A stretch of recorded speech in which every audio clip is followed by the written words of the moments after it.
Now, I may be an American, which may explain why I don't like walking. But trust me, after this movie, neither will you.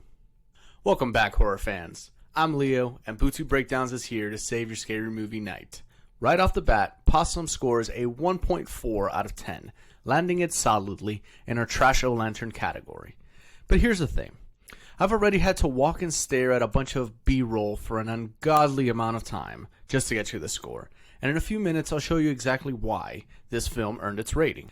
And if you disagree with my score at the end of the video, be sure to let me know how much you want to walk anywhere with a bag, stare, and then walk some more before staring some more. And then tell me all about it in the comment section.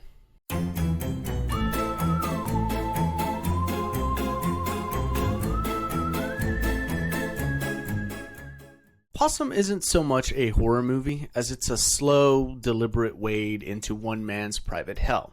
Philip, a disgraced puppeteer, slinks back to his rotting childhood home after a scandal, dragging a brown leather bag with a human-faced spider puppet inside. A puppet that may or may not move on its own. His abusive, needling stepfather drips poison into every conversation, while Philip's world blurs between memory, nightmare, and walking hallucination. The puppet stalks him through peeling wallpaper, dead fields, and burned-out ruins, its presence as inevitable as his mental collapse. The deeper we sink, the more his buried childhood trauma and the puppet's origins claw their way up. By the end, the film trades cheap scares for a slow, suffocating dread that lingers long after. It's not really about what's in the bag, it's about the decades of rot that filled it. At least that's what the creators want you to think. I'm about to get to all that.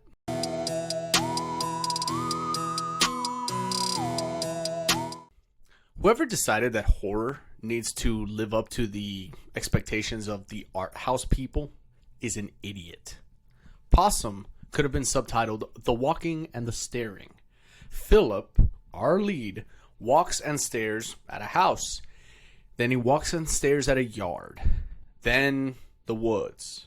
Then, hold on to your seat here, he walks and stares back home. The next day, he's walking and staring at a door. Then at a field. Then at a school. Then home again. Sometimes we get a bridge or a river for variety, but it's always the same joyless, slow-motion death march. The film sprinkles in cryptic hints about childhood trauma, flashes in a nightmare puppet, and a radio report about a missing child, just enough to bait you into thinking that something might happen. Spoiler alert, it doesn't. The whole thing plays out like a bad joke where the punchline is trauma. Am I right, guys?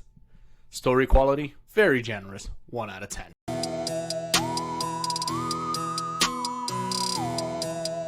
Did I mention the walking and staring? Because that's the whole movie. Endless, drawn-out sequences dressed up as deep and introspective, leading to a half-reveal about an abusive uncle, a fistfight with Hulk-level neck-snapping strength, and some vague gesture towards overcoming childhood trauma. It's an hour of nothing followed by a self-indulgent exercise in narrative autofellatio, packed as profundity.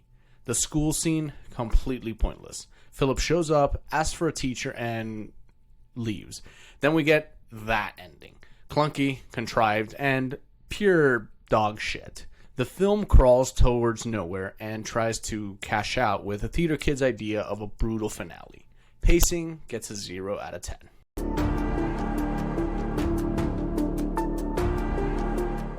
This is the theater kid's idea of horror. Nothing actually happens, but hey, there's a creepy puppet, so that's supposed to be enough, I guess. And the puppet isn't even doing anything. It just hangs around. The only real jolt comes at the end when the uncle lunges at Philip, but there's no gimmicky sound blast, so I'll let that one slide. My deepest sympathies go to Sean Harris, a man who can clearly act, but was shackled to a plot so lifeless and unscary, it's a miracle he didn't swear off horror entirely.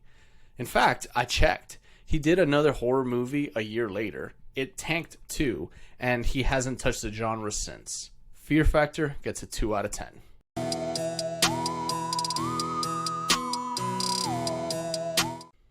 The attempt at psychological drama is Cute, but maybe next time try hiring a writer before you start rolling the camera. They flirt with an interesting angle, then panic and run straight back to the safety of, shockingly, more walking and staring. I checked the runtime. An hour had gone, 26 minutes left, and I'm wondering how much more of this could they possibly drag out. The film politely replied, yes. I can already hear the defense.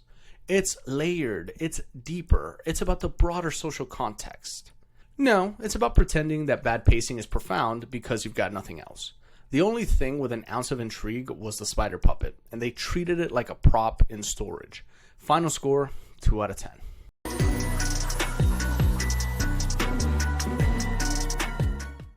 Something something trauma, something something conquering your demons, roll credits.